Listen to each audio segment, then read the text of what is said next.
Syekh di sini ikhwatul iman, kata Syekh Muhammad bin Shalih Al-Utsaimin rahimahullah, mengatakan bahwasanya Rasul yang pertama adalah Nuh alaihi salam dan yang terakhir adalah Muhammad sallallahu alaihi wasallam.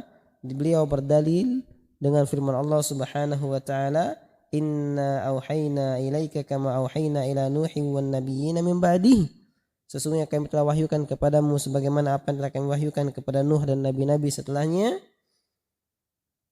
Wa thabata fi sahih min hadits syafa'ah, dan telah tetap sebuah hadis dalam sahih Bukhari, hadis tentang syafaat, di mana Nabi bersabda, "Innan nasa ya'tuna ila Nuhin fayaquluna lahu anta awwal rasulin arsalahu Allah, anta awwal rasulin arsalahu Allah ila ahli al-ard."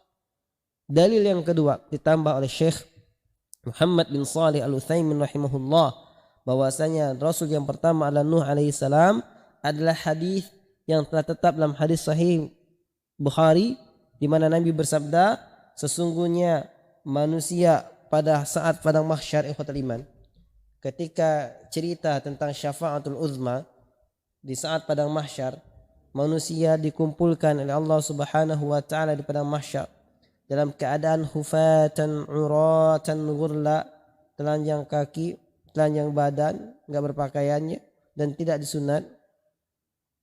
Dikumpulkan di sana selama 1 hari, yang 1 harinya itu berapa lama rasa kita berapa? Seperti 50.000 tahun hitungan kita, ya. Sepanjang itu orang kepanasan, matahari di mil, matahari 1 mil jaraknya didekatkan, kepanasan, ada yang berkeringat, ada yang keringatnya.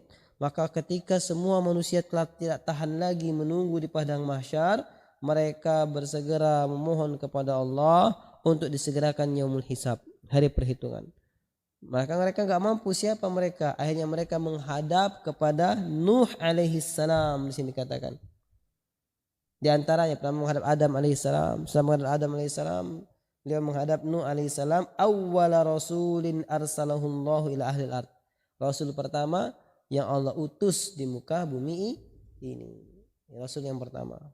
Dan Nabi Adam nabi, tapi Rasul yang pertama adalah Nabi Nuh alaihi salam. Dan Syekh Muhammad bin Shalih Al-Utsaimin mengatakan, fala rasula qabla Nuhin wa bihadza na'lamu khata'al mu'arrikhin alladhina qalu inna Idris alaihi salatu wassalamu qabla Nuhin. Bal alladhi yadhhar anna Idrisa min anbiya'i bani Israil. Maka tidak ada rasul sebelum Nuh alaihi salam. Ya, dari ini kita bisa mengetahui kesalahan sejarawan yang mengatakan bahwasanya Idris alaihi salam adalah rasul yang pertama sebelum Nuh. Kita katakan di sini, padahal Allah dah bilang, Nabi dah bilang rasul yang pertama adalah Nuh alaihi salam. Yang kedua, bukankah yang nampak jelas bahwasanya Idris itu termasuk nabi-nabinya Bani Israel, ya. Wa akhirul anbiya'i wa khatamuhum Muhammadun sallallahu alaihi wasallam, ya, dan nabi yang pertama dan yang terakhir dan penutupnya, nabi yang terakhir yang pertama, maksudnya nabi yang terakhir, wa khatam, dan penutup para nabi adalah Muhammad sallallahu alaihi wasallam. Ini berdasarkan firman Allah Subhanahu wa taala, ma kana Muhammadun aba ahadim mir rijalikum walakin rasulullahi wa khataman nabiyyin wa kana Allahu bikulli syai'in alima. Tidaklah Muhammad itu bapak dari salah seorang di antara kalian, melainkan dia adalah seorang rasul dan penutup para nabi, dan Allah Subhanahu wa taala Maha mengetahui segala sesuatu. Ini perkara rasanya kecil. Ini perkara mungkin dirasa sepele, ikhwatul iman, tapi ini perkara besar. Kenapa ini jadi perkara besar? Ini landasan, 3 landasan utama kita beragama. Landasannya apa? Kita meyakini bahwasanya Rasulullah SAW Muhammad adalah Rasul terakhir dan Nabi terakhir, ya Allah Subhanahu wa taala utus.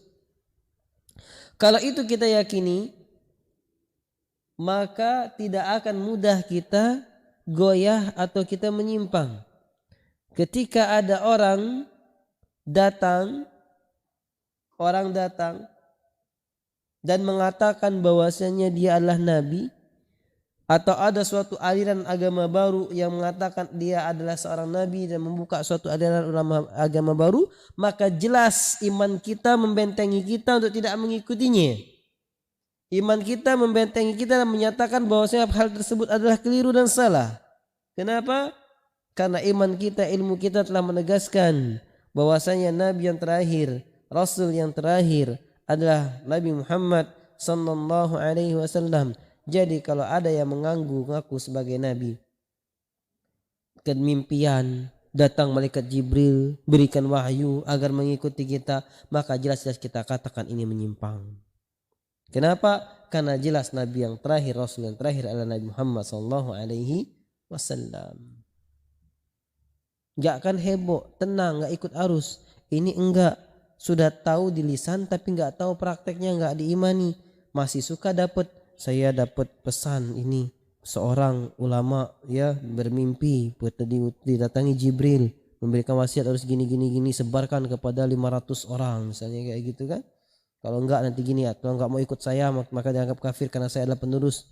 Gimana? Enggak mungkin, Allah dah bilang ya, penutup para nabi Muhammad SAW. Kalau ada yang ngaku nabi setelah Muhammad SAW wafat, ada yang ngaku nabi, maka jelas ini penyimpangan dan kesesatan. Maka enggak heran kalau terjadilah perang di masa Umar Abu Bakar As-Siddiq, ya, Umar menyerang Musailam Al-Kadzab yang mengaku nabi. Ada seorang nabi wanita juga yang mengaku nabi, seorang wanita juga mengaku nabi, diperangi juga oleh para kaum muslimin.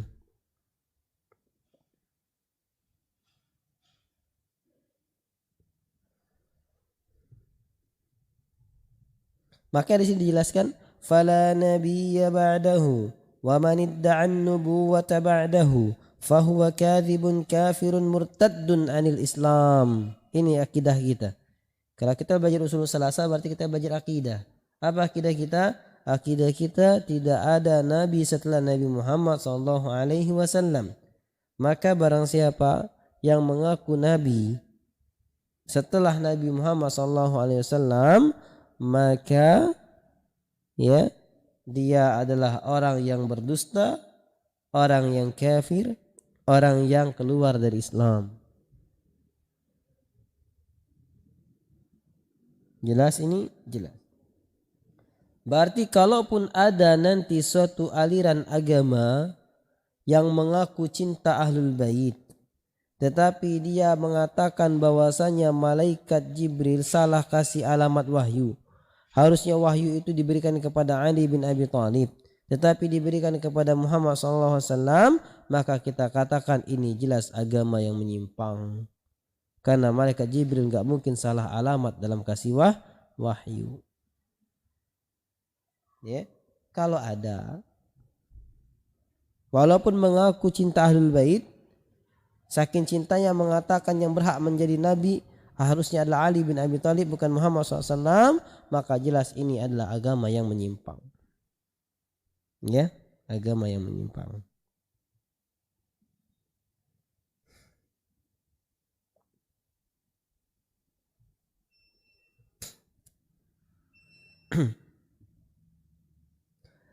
Wa kullu ummatin ba'atsallahu ilaiha rasula. Ya, Syekh di sini mengatakan dan setiap umat Allah Subhanahu wa taala utus padanya seorang rasul.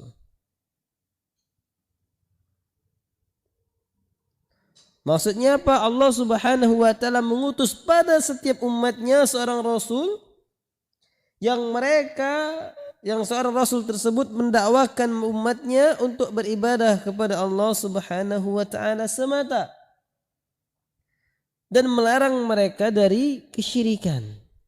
Dalilnya adalah firman Allah Subhanahu wa taala, wa in min ummatin illa khala fiha nadhir. Ya.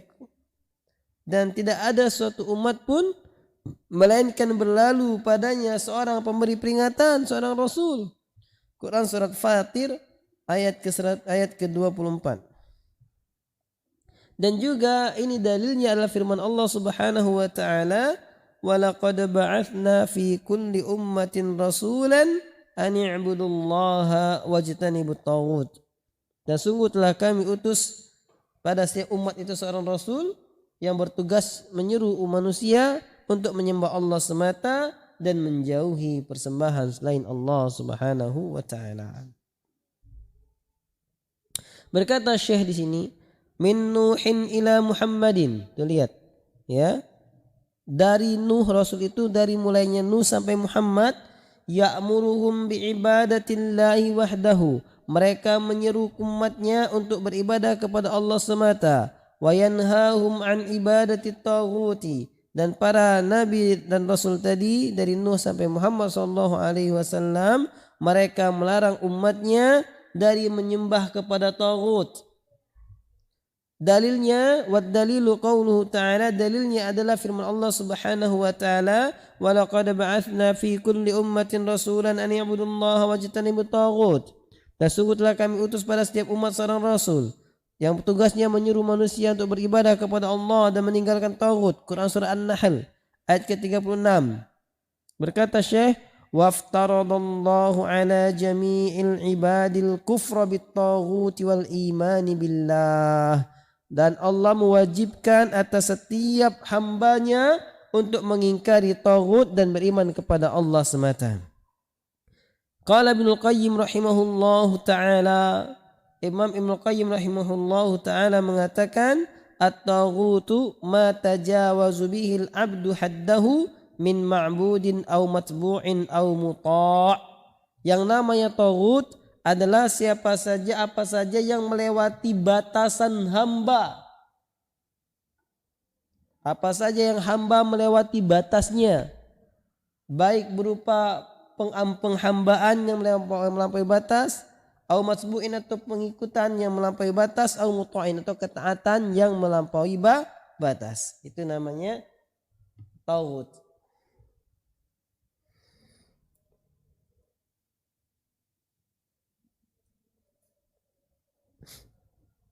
Maksudnya apa? Syekh Islam Ibnu Taimiyah rahimahullah di sini mengatakan, Syekh Muhammad bin Abdul Wahhab, maksudnya beliau menulis perkataan demikian adalah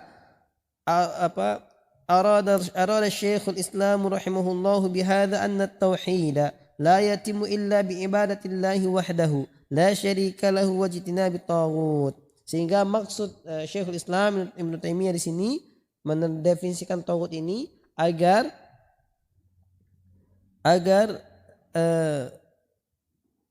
menjelaskan makna tauhid, bahwasanya tauhid itu tidaklah sempurna kecuali dengan beribadah kepada Allah semata dan tidak menyekutukannya dan menjauhi peribadatan, menjauhi nyembah taghut.